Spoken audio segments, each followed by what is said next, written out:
So I am originally from Turkey. I'm from Istanbul, and from a very young age, from middle school, I started studying music in the Mimar Sinan State Conservatory in Istanbul. Originally, I started with piano, preparing for the conservatory. Then I switched to violin as I started my studies, and later on, I switched to composition. From that point on, I remained a composer. I still define myself as a composer. I do play the piano. I am not a concert pianist, but I do play the keyboard, the piano for my works. I play the piano sometimes as a part of a rock band, and so on. However, when I started my studies, it was incredibly classical. There was an overwhelming focus on Western classical music. So it was frowned upon to play anything else than, let's say, Vivaldi concertos, Chopin, Rachmaninoff, and so on. So the education I got was really focusing on that.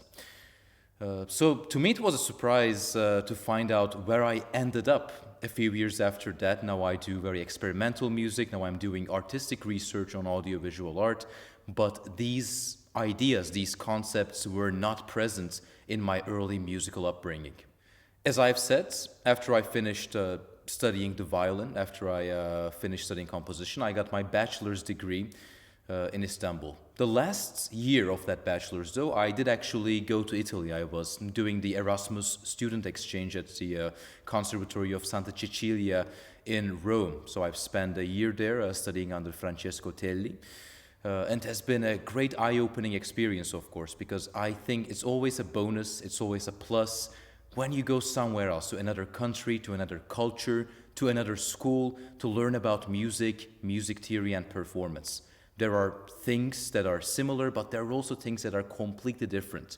How people approach music theory, how people approach listening and thinking about music. Something that became more and more apparent as I was nearing the end of my bachelor's studies was that I had an inclination for electronic music. I had an inclination for computers, programming, and implementing this in my artistic practice. Even though my upbringing was classical, of course, while I was studying composition, we had to learn about electronic music, basic musical programming, recording techniques, and so on. These are things I didn't really implement in my works back then, but I was always aware of this. And being in Italy, for example, in Rome, I was encouraged to pursue implementing these ideas in the works that I have created.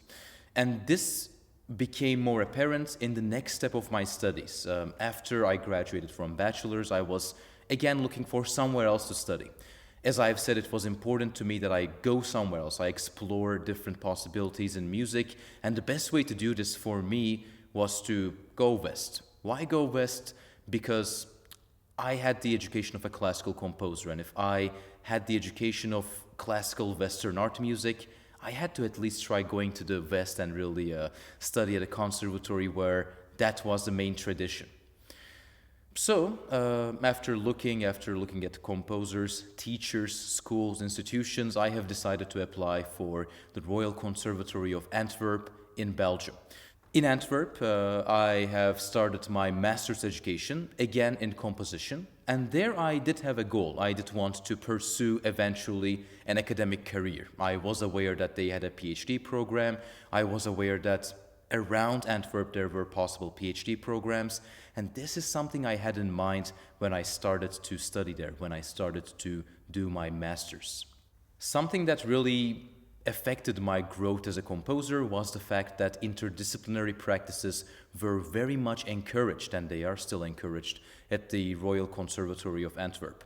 There were always possibilities of collaborating with dancers, with visual artists, seeing what the architecture students are doing, and we always had music students from classical and jazz departments that were really interested in collaborating with us to have new music written for them and to create places for that new music to be played.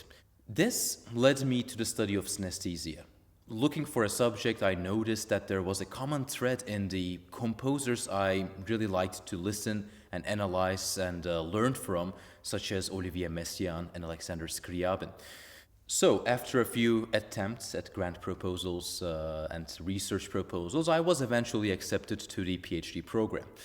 And the point was for me to investigate the concept of synesthesia, to investigate the scientific background, work with scientists, but always do this as a composer, to take the data from the science, to take the results of scientific experiments, to take the musicological knowledge and theory on the expression of synesthesia, and to use that in creating new artworks. And this led me in ways of creating audiovisual art.